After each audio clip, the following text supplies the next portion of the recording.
हरे कृष्णा। जय माँ लक्ष्मी। आज का टॉपिक है अभी इस वक्त कोई आपके बारे में क्या सोच रहा है। ठीक है, हम कर रहे हैं रीडिंग और हमारे सामने है दो ऑब्जेक्ट। रीडिंग होने वाली है फॉर ऑल साइंस एंड आप अपना इंट्यूशन लेवल जो है उसे और मजबूत बना सकते हो कार्ड से डायरेक्टली कनेक्ट करके। ठीक है, so do subscribe to the channel because हम ऐसे ढेर सारे वीडियोस लाते रहते हैं। ठीक है, कहते हैं कार्ड्स की शफलिंग, देखते हैं हम वन बाय वन कार्ड। जो पहला कार्ड यहाँ पे मिला है वो है 9 ऑफ पेंटिकल्स। ठीक है, आप इस कार्ड को देख सकते हो। देखो, इस पर्सन के लिए ना अभी फिलहाल का जो समय है वो है खुशियाँ मनाने का, और जो बेस्ट टाइम है उनके लिए वो भी आई थिंक यहाँ पे आ रहा है। देखो, इनके लिए ना ये समझना काफ़ी इम्पोर्टेंट था कि आप इनको सपोर्ट कर रहे हो। दूसरी बात कि भाई प्रैक्टिकली जो वो सोच रहे हैं ना वो एक्चुअली में मुमकिन हो सकता है। ठीक है, तो आई थिंक जो भी इन्होंने कुछ दांव पेच लड़ाए थे या फिर जो इनको लग रहा था कि भाई अगर मैं ऐसा कुछ करूँगा तो मुझे बहुत कुछ हासिल होगा, तो एक्चुअली में ऐसा कुछ होने लगा है ना। तो जिस चीज़ की इनको उम्मीद थी कि भाई कहीं से फाइनेंशियल अरेंजमेंट हो जाएगी, मुझे कहीं से पैसे मिलेंगे या फिर कि भाई कहीं से मुझे कोई रास्ता मिलेगा और आपसे दोबारा वो कनेक्ट हो पाएंगे, या फिर जो आप दोनों के बीच एक रोड़ा था वो कैसे भी करके अपने आप निकल जाएगा, तो वो बात एक्चुअली यहाँ पे होती हुई हमें दिख रही है। That is a plus sign. तो आई थिंक इस बात को लेके पर्सन हमें काफ़ी ज़्यादा रिलैक्स्ड एंड पॉजिटिव दिख रहा है। देखो, सेकंड जो कार्ड है 8 ऑफ कप्स। ठीक है, देखो इनका अभी का जो मानना है वो ये है कि ये इस फेज से निकलना चाहते हैं। कौन सी फेज? 8 ऑफ कप्स की अकेलेपन वाली फीलिंग। देखो, मे बी इन्होंने आपसे अब तक बहुत कुछ बोला होगा, लेकिन अभी ये पर्सन कह रहे हैं कि भाई ये जब अकेले थे उन्होंने बहुत कुछ समझा, बहुत कुछ सीखा।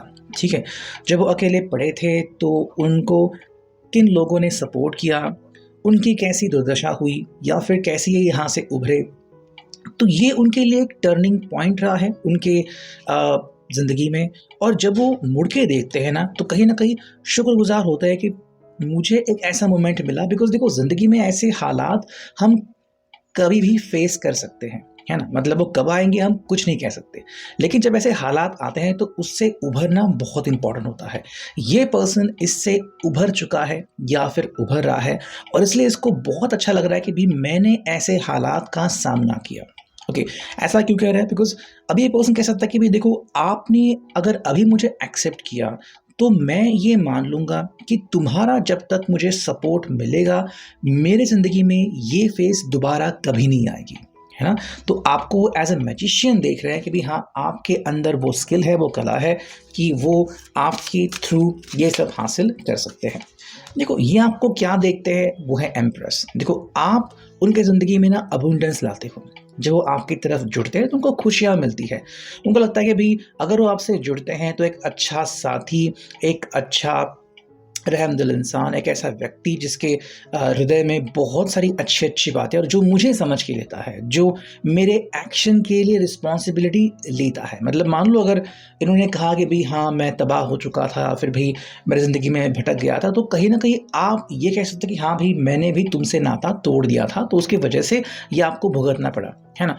तो ये बातें, ये कहना और ये महसूस करना या फिर कि भाई जो दुख दर्द है उसको समझ के लेना, ये अभी के लिए इस व्यक्ति के लिए बहुत इंपॉर्टेंट है। ठीक है, और उनको पता है कि आपके सिवा कोई और व्यक्ति इसकी रिस्पॉन्सिबिलिटी लेगा नहीं, और इसलिए कह रहा है कि देखो, अगर आप मुझसे जुड़ते हो, अगर आप मेरे लिए द एम्प्रेस बनते हो तो ये मेरे लिए बहुत ज़्यादा खुशी की बात होगी। ठीक है, तो यहाँ पे ये पर्सन हमें खुशियाँ बांटते हुए और साथ में कहते हैं कि भाई हाँ, तुमसे जब मैं जुड़ता हूँ तो मुझे बहुत खुशी मिलती है, ये कहते हैं हमें एक व्यक्ति मिलता है। तो नेक्स्ट कार्ड मिला है 8 ऑफ वॉन्ड्स। यहाँ पे ना हम कह सकते हैं कि ये व्यक्ति और ज़्यादा कनेक्ट होने की अपनी जो गति है उसको बढ़ा रहा है। क्यों?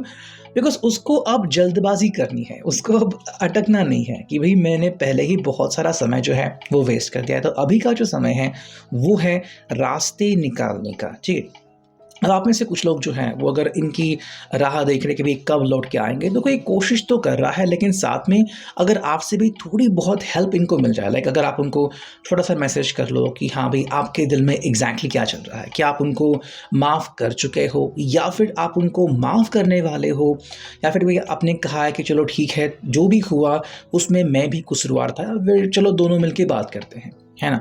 तो कोई भी बात अगर आप कहते हो और इस पर्सन को लगता है कि हाँ इस बात में पोटेंशियल है, आप इनको समझ के ले रहे हो, तो ये पर्सन जो है डायरेक्टली आपकी तरफ आने का जो अपना स्पीड है उसे बढ़ाने की पूरी कोशिश करेगा, ठीक है।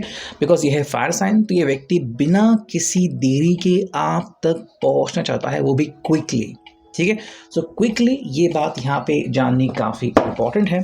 एक और कार्ड अगर हम देखते हैं यहाँ पे, ठीक है, फिर हम देखेंगे ओरेकल। देखो ये कार्ड आ चुका है जो कि है किंग ऑफ पेंटिकल्स। देखो ये ना जो सबसे पहली बात है कि आपके अंदर विश्वास जगाना चाहता है कि you can trust me again, आप दोबारा से मेरा विश्वास कर सकते हो। देखो किसी भी व्यक्ति का विश्वास हासिल करना कोई भी मामूली बात नहीं होती है ना। आप चाहे कोई भी व्यक्ति लो, चाहे आप उसे पैसों से जोड़ दो, लाइक अमीर गरीब, या फिर कि भाई ये व्यक्ति कहाँ कैसे पला बड़ा है, फिर भी किसी का भी विश्वास हासिल करना बहुत मुश्किल होता है। और यहाँ पे अगर ये पर्सन को लग रहा है कि ये आपका विश्वास दोबारा से हासिल कर सकता है तो बहुत ही अच्छी बात है।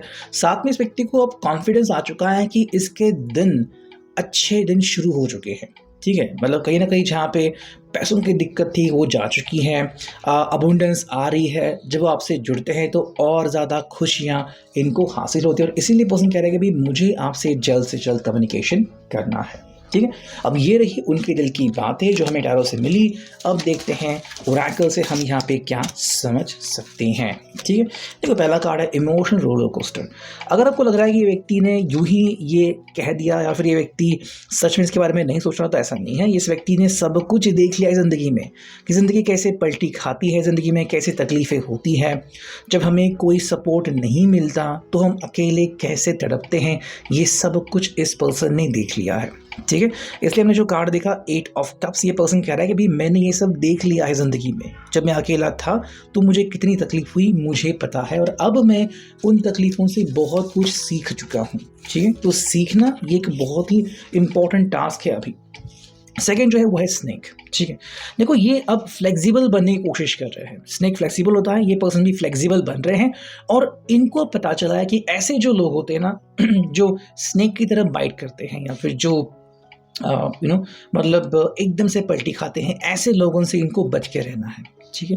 तो ये बात यहाँ पे इनके लिए काफ़ी इंपॉर्टेंट है। ये अब आपकी ज़िंदगी में फ्लेक्सिबिलिटी बन के आ रहे हैं, लेकिन साथ में ऐसे लोग जो कि वेनमस थे, जो कि पॉइजनस थे, जो विषारी थे, जो इनको तकलीफ दे रहे थे, ऐसे लोगों से वो दूर जा चुके हैं, ठीक है। यही कहना उचित रहेगा, जा चुके हैं। फाइनल डिसीजन तो हर व्यक्ति का होता है। तो ये भी कैटेगरी मिररिंग, मतलब आप जो एहसास कर रहे हो ना, ये एहसास इनको शायद लेट हो रहा है लेकिन हो चुका है ना। मतलब जो बातें आपने शायद 1-2 महीने पहले या 1-2 साल पहले महसूस करनी स्टार्ट की थी, अब ये पर्सन उन चीज़ों को महसूस कर रहा है कि क्लोजनेस क्या होता है, सपोर्ट क्या होता है, आशिकी क्या होती है। तो इसलिए व्यक्ति कह रहा है कि भाई जो आपको लग रहा है ना, अब मैं उसे फील कर रहा हूँ, तो आप मेरे ऊपर ट्रस्ट कर सकते हो। तो ये है अभी की reading. I hope it resonate.